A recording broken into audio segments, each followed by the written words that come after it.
Hello दोस्तों, good morning. Myself Rahul from Lucknow. Welcome to my YouTube channel. कैसे हैं आप सभी लोग? दोस्तों, अगर आप मेरे चैनल पर नए हैं तो रेड बटन दबा के चैनल सब्सक्राइब कर लीजिए, बेल आइकन दबा के नोटिफिकेशन ऑन कर लीजिए, ताकि जो भी वीडियो मैं अपडेट करूं उसका नोटिफिकेशन आपको हर दिन मिल सके और हर दिन कुछ न कुछ आप नया सीख सकें। तो दोस्तों, मेरे साथ मेरी स्टूडेंट हैं। Hello, good morning. क्या नाम है आपका?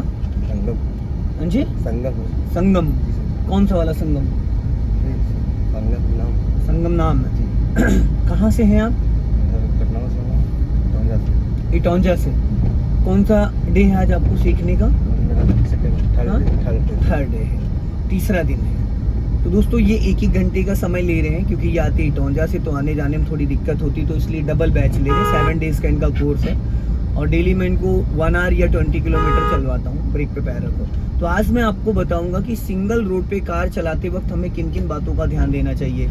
अक्सर क्या होता है कि जो न्यू बिगिनर होते हैं, नए नए कार सीखे होते हैं, काफ़ी टाइम से चला रहे हो सिंगल रास्ते पे, सामने से जब कार आ रही होती है, बड़ी गाड़ी आ रही होती है, तो घबरा जाते हैं, पैनिक हो जाते हैं बड़ी गाड़ी को देख के कि हम अपनी गाड़ी को कैसे रोकें, कैसे ना रोकें। तो मैं आज आपको 2 से 3 पॉइंट्स बताऊंगा, जो कि सिंपल ईजिली आपकी गाड़ी रुक जाएगी और अगला बंदा निकल जाएगा। आपको कोई भी दिक्कत, कोई भी प्रॉब्लम नहीं होगी। तो दोस्तों, जैसे कि ये देखो सिंगल रोड है। अभी सिंगल रोड की जो चौड़ाई है, ये रोड जो है 20 फीट का, पर यहाँ पे थोड़ा सा रोड ज़्यादा चौड़ा है। तो यहाँ पे अगर सामने से कोई बड़ी गाड़ी आती तो आप अपनी गाड़ी को नीचे उतार लोगे, है ना। लेकिन जहाँ पे स्टीयरिंग दोनों हाथ से बराबर बैलेंस बना के, जहाँ पे भी आपको लगे कि स्पेस कम है और गाड़ी आ रही है कोई सामने से बड़ी, अभी थोड़ा सा एरिया आगे नैरो है, मैं वहाँ पे भी आपको करके सारी चीज़ें प्रैक्टिकल करके बताऊँगा कि जब भी कभी ऐसे सिचुएशन में कोई भी बड़ी गाड़ी आती तो आप पैनिक मत हो। सबसे पहले तो क्या होता है, जो नए लोग होते हैं, नए नए सीखे, घबराने लगते हैं, डरने लगते हैं। डरने की वजह से, डर की वजह से ना बहुत सारी चीज़ें उनकी जो है वो अनकंफर्टेबल हो जाती है, और चीज़ें जो सही भी हो रही होती वो भी गलत हो जाती है, जो सही भी हो रही होती वो भी गलत हो जाती है। तो मेरा मानना ये है कि जब भी कभी कोई ऐसी परिस्थितियों में आप पहुंचते हैं, अब जैसे यहाँ पे देखो, यहाँ पे रोड जो है बहुत नैरो है। यहाँ पे रोड की जो चौड़ाई है वो अप्रॉक्स मान के चलो 10 से 15 फीट के आसपास है। अब थोड़ा आगे और बढ़ेंगे तो वहाँ पे 10 फीट की है। अब ऐसे में अगर सामने से कोई बड़ी गाड़ी आ रही है तो आपको 100 मीटर पहले, मान लो जैसे अब इस दायरे में कोई गाड़ी आ रही है 100 मीटर में, तो हम क्या करेंगे, अपनी कार को 50 मीटर 20 मीटर पहले, जहाँ पे हमें स्पेस दिख जाए, जहाँ पे हमें ज़्यादा स्पेस दिख जाए, वो आपको समझना पड़ेगा कि 2 गाड़ी कहाँ पे क्रॉस हो सकती हैं, 2 गाड़ी किस जगह क्रॉस हो सकती है। अब जहाँ पे ये बाइक आ रही है, यहाँ पे 2 गाड़ी नहीं क्रॉस हो सकती है। तो हम क्या करेंगे कि अगर कोई बड़ी गाड़ी सामने से आ रही है तो हम उसको पहले पासिंग डिपर देंगे।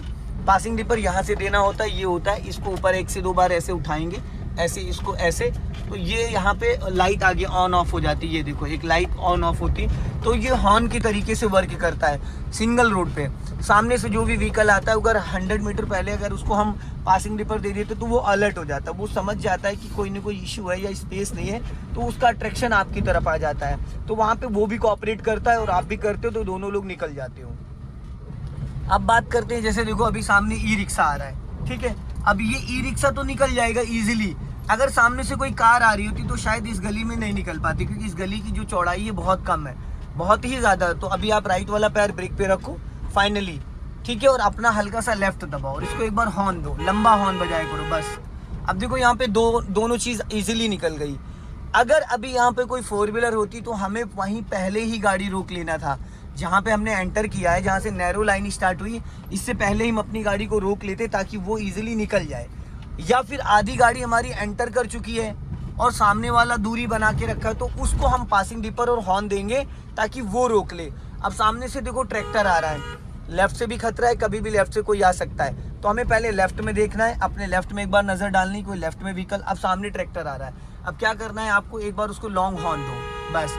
अब राइट वाला पैर रख लो ब्रेक पे, राइट वाला पैर प्रॉपर ब्रेक पे रहना चाहिए आपका, क्योंकि यहाँ पे देखो स्पेस बहुत कम है, ठीक है। अब वापस एक्सेलेटर ले लो। हम क्या गलती करते हैं कि जब ऐसी कोई सिचुएशन आती है तो हम ब्रेक की बजाय एक्सेलेटर पे पैर रखे रहते हैं। क्यों?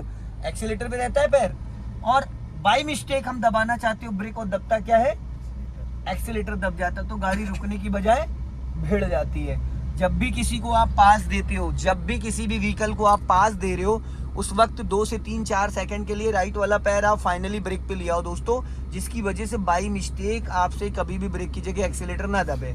अब ये रोड जो है दोस्तों, इधर 10 से 12 फीट की खाई लेफ्ट साइड में है, ये देख रहे हैं आप, और 10 से 12 फीट की खाई राइट साइड में है, ये देखो। तो ज़रा सा भी नज़र हटी, दुर्घटना घटी। एक चीज़ और मैं आपको बता देता हूँ, जिस रास्ते का आपको आइडिया ना हो, वहाँ पे रोड से नीचे गाड़ी नहीं उतारनी चाहिए। अभी तो जैसे मान लो रोड दिख रहा है, अभी कुछ पॉइंट ऐसे इनको हॉर्न दीजिए लंबा, बस। अब जैसे कुछ पॉइंट ऐसे होते हैं जहाँ पे हम अनजान हैं, हमें लगता है कि लेफ्ट में स्पेस है, घास लगी होती है या झाड़ी है इस टाइप से, और हम अपनी गाड़ी को नीचे उतार देते हैं। तो घास में और झाड़ी में हमें नहीं पता चल पाता कि कहाँ पे खड्डा है। अब यहाँ पे ब्रेक पे पैर रखो, हाँ ब्रेक पे पैर रखो, हल्का सा ब्रेक भी लेना पड़ेगा। ऐसे में क्या है ना, स्टीयरिंग लहरानी नहीं होती डियर। अब ये देखो, ये जो एरिया है, अगर आप देखेंगे, अगर यहाँ पे कोई अभी बड़ी गाड़ी आ जाए तो आप क्या करोगे, आप अपनी गाड़ी लेफ्ट दबाओगे, मोस्टली लोग यही करते हैं। अब यहाँ जो ये घास लगी, यहाँ हमें पता ही नहीं चल रहा है कहाँ पे गड्ढा है, कहाँ पे झाड़ी है, कहाँ पे कोई पोल है या कोई रॉड है या कोई, मतलब कुछ भी हो सकता है। एनी हाउ टायर खराब हो सकता है, सस्पेंशन जा सकता है। तो आपको क्या करना, जहाँ पे साफ सुथरा रास्ता है वहीं पे रोक लेना। अब यहाँ से लेफ्ट चलना, हाफ क्लच लेके, हल्का सा ब्रेक लेके, क्योंकि ब्लाइंड टर्न है, अपना लेफ्ट ही दबा के रखना। अब क्लच को रिलीज कर दो, पहले क्लच रिलीज करना, लॉन्ग हॉर्न दो, लंबा हॉर्न बजाओ, हाँ बस। अभी राइट से निकाल लेना, दाहिने से। आप हॉर्न अच्छे से नहीं बजा पाते हैं, तरीके से हॉर्न बजाया जाता है। हॉर्न भी बजाने का एक तरीका ये थोड़ी कि मतलब कभी भी कहीं भी कितना ही, थोड़ा सा अलर्ट रहना है। अब यहाँ से हमें राइट जाना है, राइट का इंडिकेटर दो और अपना लेफ्ट दबा के अब यहाँ से राइट टर्न करो, हाँ। अभी स्पीड बढ़ाओ, हाँ। और अब यहाँ देखो ब्लाइंड टर्न है ना। अब राइट वाला पैर ब्रेक पे रख लो, हाँ। बहुत ज्यादा हॉर्न मत बजाया करो भाई, ये गाली होती है, समझ गए। अब टर्निंग के टाइम आपका राइट वाला पैर ब्रेक पे था, इसलिए ब्रेक पे पैर रखना जरूरी होता। कई बार क्या होता है, अचानक लोग सामने से आ जाते हैं और हमें पता नहीं चल पाता, और हम क्या करते हैं, ब्रेक की जगह एक्सीलेटर बाय मिस्टेक दब जाता है। अभी स्पीड बढ़ाओ, जाओ, जाने दो, जाओ रेस करो, हाँ। और गाड़ी अपनी इस लाइन के अंदर रखो, ये जो व्हाइट लाइन दिख रही है किसके अंदर रखो। अभी थोड़ी सी स्पीड मेंटेन करो, हाँ। अब राइट वाला पैर ब्रेक पे लाओ और क्लच दबा के थर्ड गियर डालो। अब देखो आपने क्या किया, क्लच ही नहीं दबाया, बिना क्लच के गियर लगा रहे हो भाई, हाँ।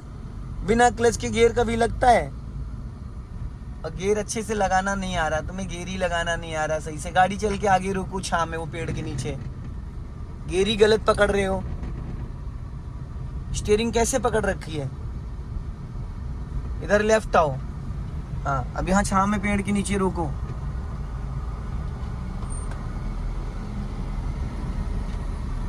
स्टीयरिंग सीधा करो, इसको न्यूट्रल करो।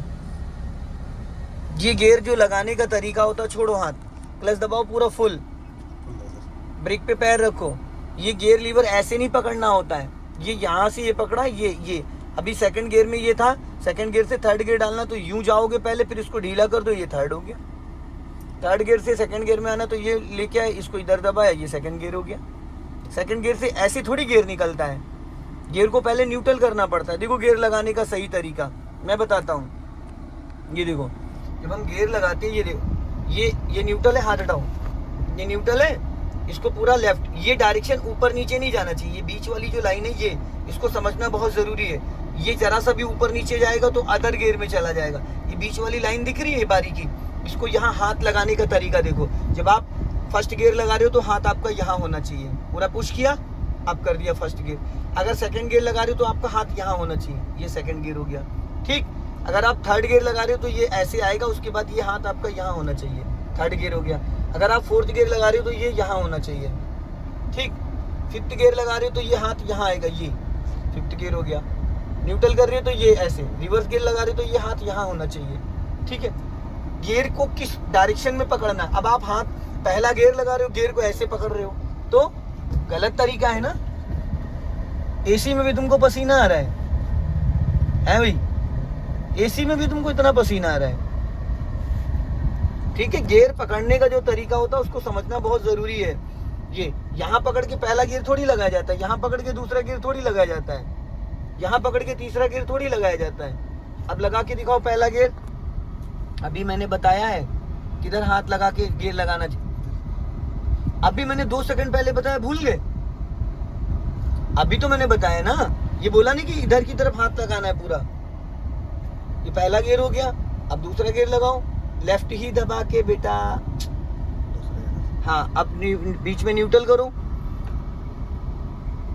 अरे भाई अभी मैंने आपको समझाया गियर लगाने के लिए, एक बार अच्छे से और देख लो यार। हटाओ हाथ, ये हाथ है, ये पहला, फिर इधर ही दबा के ये दूसरा। इसको ढीला नहीं करना है, इसको जब यहाँ से निकाल रहे हो तो ढीला नहीं करना, इसको ऐसे इधर दबा के रखना है। तुम ऐसे ढीला कर देते तो ये आ जाएगा 4th गियर। हाथ देखो मैंने कहाँ लगाया, यहाँ पहला, दूसरा, तीसरे के लिए ये न्यूट्रल छोड़ दिया, ये तीसरा, चौथे के लिए यहाँ हाथ पीछे लगाए, चौथा, पांचवें के लिए फिर ये इधर। गियर लीवर को हमें किस साइड दबाना है वो समझना जरूरी। अभी लगा के दिखाओ पहला गियर। चलो पहला गियर डालो। हाँ चलो चलो, ठीक है, छोड़ो, चलो। भाई आपने क्लच ही झटके से छोड़ दिया यार।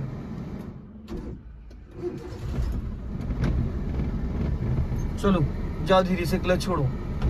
सो दोस्तों वीडियो को लाइक करें, शेयर करें, वीडियो पसंद आए तो चैनल को सब्सक्राइब करना ना भूलें। जय हिंद, वंदे मातरम।